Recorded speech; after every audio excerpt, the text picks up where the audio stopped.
जय श्री कृष्णा। धर्मराज जी की कहानी।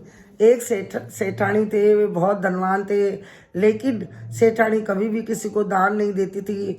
उसके पास एक सेठानी और रहती थी। वह बेचारी बहुत निर्धन थी, लेकिन मन से बहुत धनवान थी। वह रोजाना सुबह उठती, नहा धोकर मंदिर जाती, मंदिर में पूजा अर्चना करती, बड़ पीपल केला कदम आवड़ा भगवान तुलसी सबको सींचती और पूजन करती, परिक्रमा करती, दीप दान करती। वह सारे देव देवताओं की कथा कहानी सुनती थी। धर्मराज जी की कहानी सुनती, वह अपनी श्रद्धा से दान करती और घर पर आकर खाना बनाती। वह भगवान के भोग लगाती, गाय को कुत्ते की रोटी देती, कबूतरों को दाना डालती, अतिथि का सत्कार करती, कभी कभी ब्राह्मण भोजन करवाती थी। यह सब सब धनवान सेठानी देखती तो खूब हंसती थी और उसे कहती थी कि जो धन तुम्हारे पास है उसे जमा करके रखो, ऐसे ही मत खर्च किया करो। दिन भर कुछ ना कुछ करती रहती हो, इससे तुम्हें क्या मिलेगा? खुद कुछ भी कार्य धर्म पुण्य के नहीं करती थी और उस गरीब सेठानी को कुछ ना कुछ बोलती रहती थी। गरीब सेठानी धनवान सेठानी को समझाती रहती थी कि तुम बहुत पैसे वाली हो, कुछ धर्म अपने हाथ से किया करो।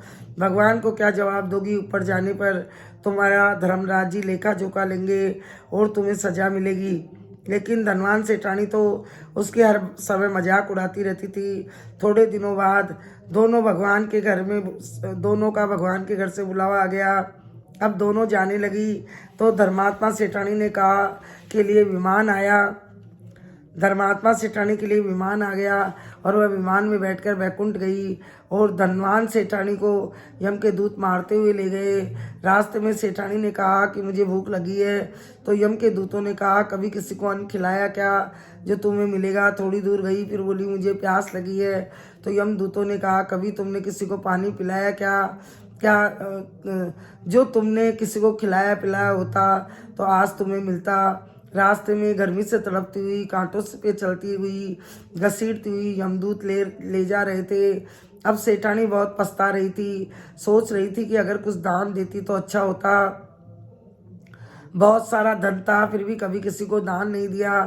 थोड़ी देर में यमराज का वाहन आया। उसने देखा धर्मात्मा बुढ़िया को भगवान के पास सिंहासन मिला है और वह आराम से खा पी रही है।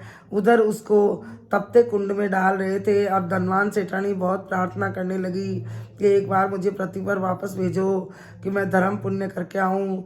भगवान ने उसको वापस शरीर वापस प्राण डाल दिए और वह उठी और नहा धोकर भगवान की पूजा पाठ, यज्ञ हवन, ब्राह्मण भोजन, गऊ दान किया, जगह जगह प्याऊ लगवाई, भंडारे किए, धर्मराज जी की कथा कहानी करके जोड़े से ब्राह्मण ब्राह्मणी को अन्न वस्त्र धन रुपये आभूषण आदि दान किया, यज्ञ हवन किया। कुछ दिनों बाद उसका समय पूरा हुआ। सुंदर सा विमान आया। सेठानी बैठकर सीधी बैकुंठ गई।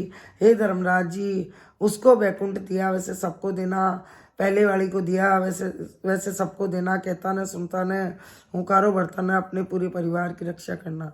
बोलिए धर्मराज जी की जय।